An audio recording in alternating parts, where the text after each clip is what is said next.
Hey you all, so in this video I'm going to be talking about proof that the law of attraction is real.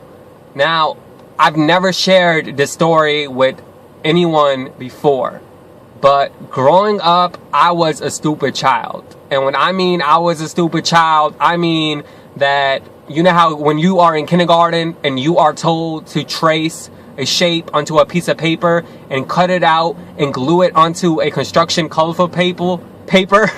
Well, my dumb ass grabbed the shape and I glued it on the construction paper with the colors on it, and I turned it in. And I remember my kindergarten teacher was telling me, no, this is not what you're supposed to do.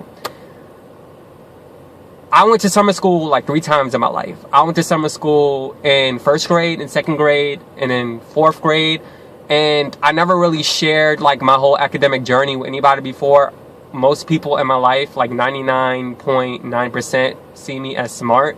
So the fact that I'm telling you guys this and people see this video, that would be really shocking because I'm a very private person.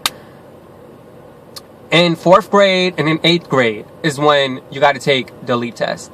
In 4th grade, I remember the principal was in the hallway with her desk, sitting down. Yes, in the hallway with a desk, sitting down, the hallway of the school.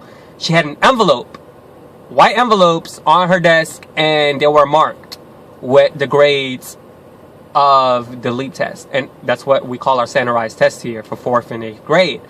And it was U for unsatisfactory, it was A for approaching basic, it was B for basic, it was M for mastery, and it was A for advanced. So from F that I just listed at first through A for advanced. And basically you knew your results before you even opened the envelope, because, you know, of course they saw it before we saw it. So I got a U, and I believe approaching basic. So I failed one portion of the test. And when I got home, like, I was literally like bawling my eyes out, and my older sibling basically called the school and was like, he's really crying, like he wants to know like why he failed and so on and so forth. And they're like, well, you know, he's not technically, like, he can go to summer school, and if you go to summer school, like, he can move on up to the 5th grade. So I went to summer school. You know, I took my English portion of the test, and in summer school, like, something just clicked. Like, there was a light bulb that clicked, and there was a guy in front of me that even said, man, you're so smart, like, why are you in here?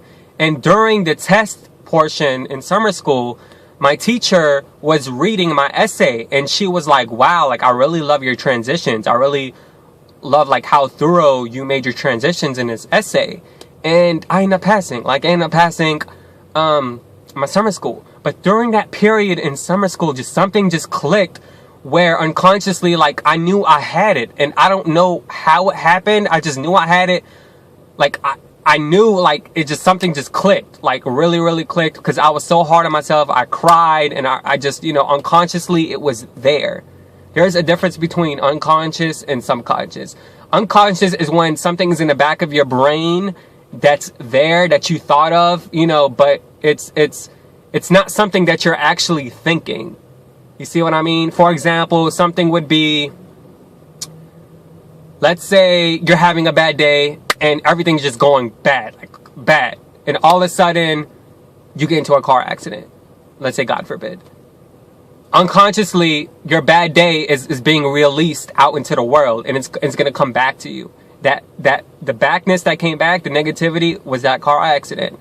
So unconsciously, I wanted to do well. I was tired of going to summer school, and I was tired because this was my last time that I ever in my whole educational career went to summer school. 5th grade came. 5th grade, and let me show you also how the law of attraction works, and this is proof. I made the honor roll for the first time. I got A's and B's on my report card. I made the honor roll. I had a friend. He was shocked. Like, he was smart. He always made the honor roll. He studied. I've always wanted to know, like, how to study, how to do well. He snatched my certificate from me. He was like, what? You made the honor roll? I believe he had a C in one of his subjects, which is why he didn't make the honor roll. And I remember my 5th grade teacher, she caught that moment that we had, and she was like, she was proud of me because this was my first time. 8th grade came. 8th grade is when you take the LEAP test again, which determines if you are going to go to the next grade, and then you have to go to summer school or not, depending on your choice. So 8th grade came and the envelopes, but this time with the envelopes, they didn't have the scores like on the envelopes. And I asked my teacher, my English teacher, Miss Kamiska, I was like, can I please use the restroom? And then she signed me out, you know, so I can use the restroom. And I went, you know, with the envelope in my hand, like in my pocket. And then I opened it in the restroom. When I tell you I opened in the restroom and I was so happy that I passed. I passed. Don't matter if I did really well in passing, but I passed. I got like a basic and an approaching basic. I passed and I was happy. And I remember I went back to the classroom and I was like, look, I really didn't need to use the restroom. You see how honest I am? It's like, I really didn't need to use the restroom.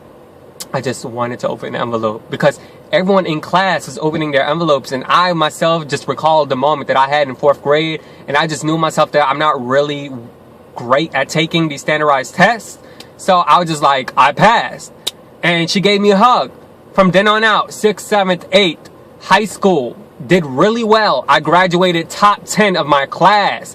I was sitting on stage with like the valedictorian, the salutatorian. I had like ropes, like, you know, those ropes, you know, that tells you're really involved in school. Then I had the honor tassel, and then I had another tassel for, you know, being in the club. I was like a president, and I was the vice president of the club. Like I was an officer. And y'all, like college, I went to like one of the best business schools here in Louisiana, and I graduated in honors in my class. And this is why the law of attraction exists, because unconsciously I wanted to do well. I was so tired in 1st, 2nd, and 4th grade of going to summer school. And consciously, I've always wanted to know how to study throughout my friends. So 5th grade came, that's when I knew how to study. And that's how I did so well in my classes from 5th grade to beyond. Y'all, there is this book called The Secret. And before this book came out in 2006, before this book came out 11 years ago, the law of attraction existed in my life, my whole life. I just heard about this book probably like 2 years ago, and I heard about the law of attraction, but I never really just like read it and grasped it. This goes on with religion. This is in like what Moses, what Jesus did. This is throughout, and this is real. It's basically what you put your mind to. Whatever you put your mind to is something that can happen. Y'all, I'm advising you to read the book, to try to read the book. You know, I'm not trying to just sell you something. This is just something that I feel is real. I have an Amazon link below. I do get a commission, like a very small commission, if you purchase it throughout my link. You know what? Even if you don't, like, there's clips, you know, you can watch an interview from Oprah on YouTube. You can watch, you know, there's a movie out that I really want to see with The Secret. And, you know, the lady, she's from Australia. She wrote other books called The Magic and The Power that I haven't read yet. But please check out the book. The link is down below. I'm telling you, like, it will help you if you are going through some type of depression, some type of struggle, something that really is going on with you. And ever since reading this book, I'm going to give you another example. And there's multiple other examples where this exists in my life. After I finished reading this book, and I'm at Barnes & Noble's, like, I go here and I read, and then now I'm on my Wi-Fi since I got the laptop.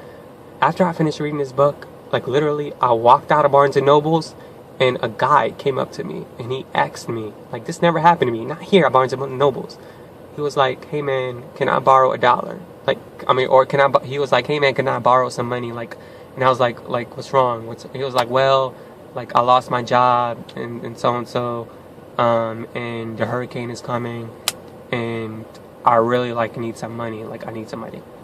You know, in the law of attraction, they had something referencing somebody that was homeless, and it's about giving. So by reading that book, by finishing it, I finished it on that day. Like, that guy was meant to come to me. So I ended up giving him what I pulled out of my pocket. I gave him $1. I mean, that's really what I pulled out of my pocket, and I gave it to him. He was like, thank you, God bless you, I really appreciate it. Like, and I have other stories, and if you guys want to hear more stories, I can do more videos about it. But y'all, it's my Amazon link is down below. I really appreciate it for your support. You know, it's a really small commission, but hey, either you get it or not. Like, I really do appreciate you for watching, and I'll see you guys later. Bye.